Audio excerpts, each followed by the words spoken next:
Estimados amigos, buenas noches nuevamente. Los cárteles del narcotráfico mexicanos son actores fundamentales en la economía, política y la sociedad de este país. Su actividad criminal tiene un impacto muy alto por los deseos de controlar rutas y distribución de drogas, tanto en México como hacia Estados Unidos. Esto a su vez ha derivado en importantes y cruentos conflictos en el país, ya fuese contra el propio Estado como entre cárteles que rivalizan por determinadas zonas o sectores. Así se evidencian las constantes escisiones, guerras y treguas que han visto los cárteles mexicanos. La historia del narcotráfico en México es convulsa y va acompañada de un nivel de violencia extremo desde que comenzaron las primeras ofensivas reales contra el narcotráfico en los años 80 hasta nuestros días. Los éxitos de los sucesivos gobiernos han sido prácticamente inexistentes. Por el contrario, los cárteles se han multiplicado, sofisticado y expandido por gran parte de la geografía mexicana. Desde los años 70, los cárteles del narcotráfico han pasado de ser 2 a 45 los cárteles, células y pandillas del narcotráfico a los que se enfrentará el proceso de paz propuesto por el presidente Andrés Manuel López Obrador. Esto de acuerdo con el mapa hecho por la PGR al cierre del sexenio de Enrique Peña Nieto. Estos cárteles operan a sus anchas en 19 estados, se disputan el resto del país y son principales exportadores de drogas ilícitas al mayor mercado mundial, que es Estados Unidos. Las organizaciones sobreviven independientemente de la detención o caída de sus líderes, porque no se realizan las investigaciones sobre las redes de lavado de dinero ni sobre los poderes políticos que realmente son su soporte. La debilidad del Estado, la corrupción de las autoridades, el fallo del Estado de Derecho y la falta de una política de drogas integral son los ingredientes de la receta de la expansión del narcotráfico y el consiguiente aumento de la violencia. Pero no hay que olvidar, estimados amigos, que el éxito de los cárteles no sería el mismo si México no contara con su vecino estadounidense, que es uno de los países más voraces en el consumo de drogas. Fue durante el gobierno de Miguel de la Madrid de 1982 a 1988, el primero de una serie de presidentes impulsores del neoliberalismo, cuando el director de la Dirección Federal de Seguridad, José Antonio Zorrilla, encargó el asesinato del periodista Manuel Buendía, que con su trabajo puso en evidencia el vínculo del narcotráfico con las autoridades federales y el ejército. En los años 80, el dinero del narcotráfico comenzaba a carcomer instituciones importantes como la Procuraduría General de la República, la Secretaría de la Defensa o la Policía Judicial Federal. Por aquel entonces, el secretario de Defensa, Juan Arévalo Gardoqui, fue acusado en 2 juicios en tribunales federales estadounidenses de haber recibido jugosos sobornos del narcotráfico. Las acusaciones no sentaron nada bien al entonces presidente de la Madrid, quien puso en marcha una serie de respuestas diplomáticas contra Washington por haber puesto en duda y no tomó ninguna medida al respecto. Durante el mandato de Carlos Salinas de Gortari, de 1988 a 1994, los tentáculos del narcotráfico llegaron hasta la familia presidencial.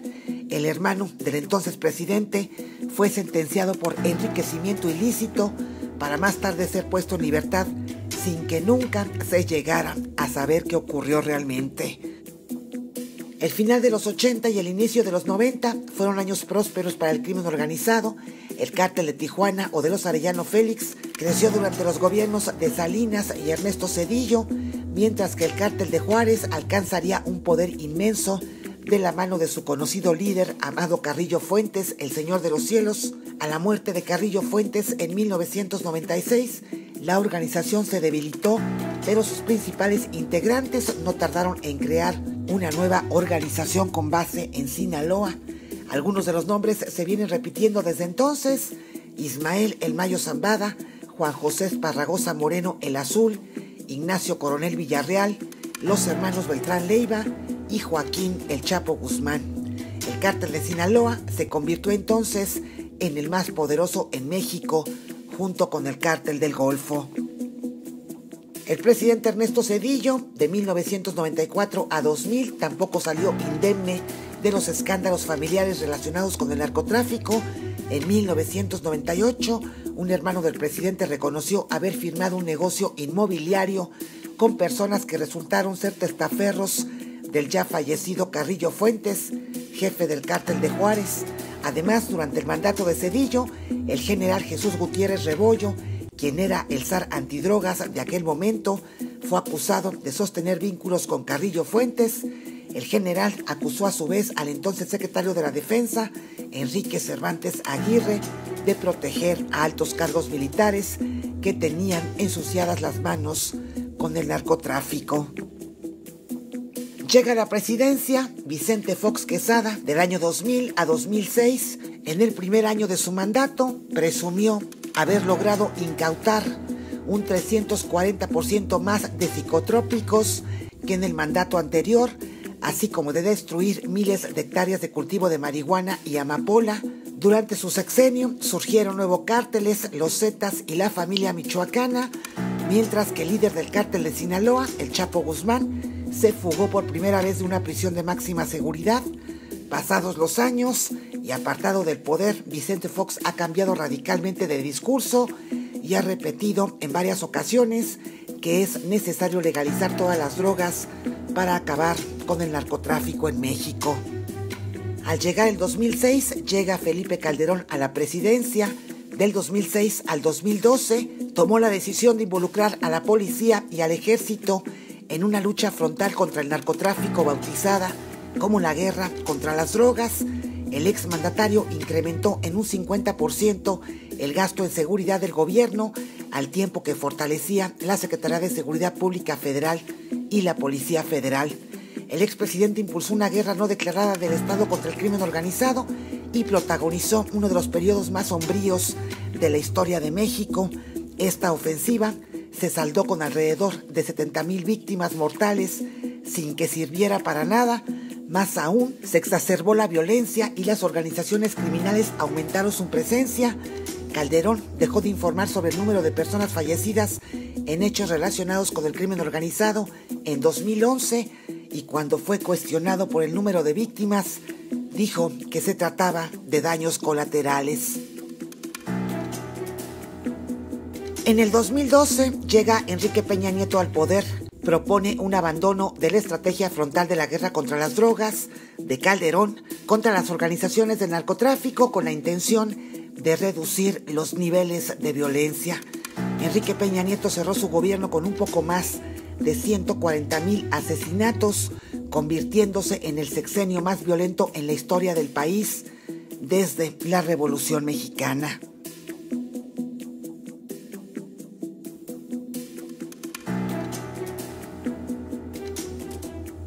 Desde 1989 se vienen librando intensas guerras entre los cárteles por el control de las plazas, ocasionando un elevadísimo número de víctimas, desapariciones y desplazamientos.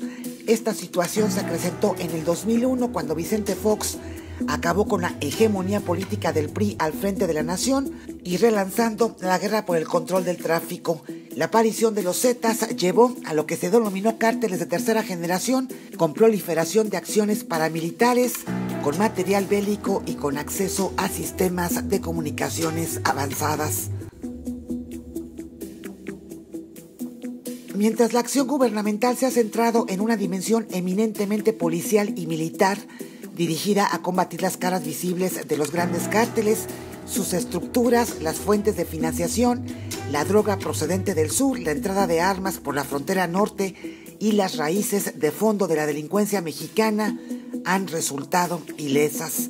En este escenario, en el que fenómenos como la pobreza, la desigualdad o la falta de oportunidades cobran fuerza y hacen más vulnerables los entornos urbanos y locales, en los que ante la búsqueda de respuestas se encuentran a instituciones municipales corruptas. Ante esta precariedad y la ausencia real de un Estado de Derecho eficaz, las organizaciones criminales no encuentran dificultades para captar a nuevos integrantes. Actualmente, de acuerdo con análisis de inteligencia, los grandes cárteles están dotando a sus bandas locales de arsenal suficiente, estrategia de control de rutas y distribución de drogas y dejan a su libre elección como fuente de financiación extra la realización de extorsiones, secuestros, asaltos u otras actividades como es el robo de hidrocarburos. Algunos de estos grupos criminales siguen actuando a modo de brazos armados de los cárteles, quienes son dotados del equipo militar necesario para sus acciones, como son cohetes, antitanques, lanzacohetes, lanzamisiles, granadas de fragmentación y una gran variedad de fusiles y subfusiles de asalto, revólveres y otras armas. También se encuentran presentes bandas compuestas por miembros de maras u organizaciones criminales de terceros países que se han asentado en el territorio mexicano. Como ejemplo, destaca la creciente presencia de integrantes de la Mara Salvatrucha, quienes se detectó que a inicios del año 2000 formaban parte del brazo armado del cártel de Sinaloa bajo las órdenes del Chapo Guzmán, así como guerrilleros procedentes de los grupos insurgentes colombianos, quienes también pasaron a formar parte del brazo armado del cártel de Sinaloa. De acuerdo con analistas de seguridad, desde el año 2014 se han fortalecido, ayudados por la crisis migratoria. Estos grupos en la actualidad controlan las rutas migratorias en los estados del sur, entre otros delitos como el secuestro de migrantes, la cooptación de los mismos para que se integren a sus filas, los secuestros, las extorsiones, los cobros de cuota, entre otros tantos delitos.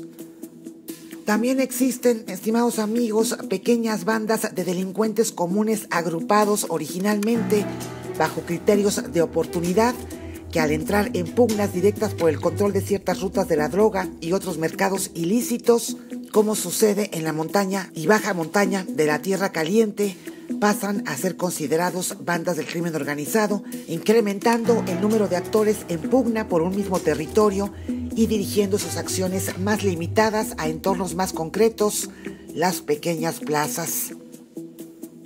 En México, los cárteles trafican con drogas, contrabando, armas y personas, lavan su dinero en bancos y proyectos económicos. En la actualidad están más fragmentados, tienen un peso más local y diversifican sus actividades ilícitas para obtener más ingresos.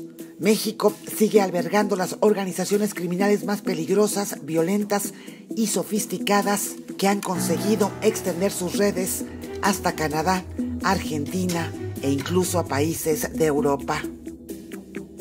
Hay que mencionar, estimados amigos, que adicionalmente a todo esto, el crimen organizado se ha diversificado, no solo en la oferta de las drogas, ordeñando ductos de Pemex, exigiendo el pago de piso y otras modalidades, sino que también trafica ilegalmente con minerales. Por extraño que parezca, hay grupos criminales que reciben más de la venta de mineral de hierro que de las propias drogas. En resumen, entre las actividades ilícitas que llevan a cabo adicionales al narcotráfico están la venta de hidrocarburos extraídos ilegalmente, secuestros, extorsiones, trata de personas, cobro de cuotas a sectores productivos, minería, agricultura, ganadería, sindicatos y también a funcionarios públicos, cobro de cuotas a otros grupos criminales, venta de bienes en penales, administración de giros negros, venta de armas, venta de vehículos robados, cobro por tránsito a transportistas y migrantes y venta de contrabando.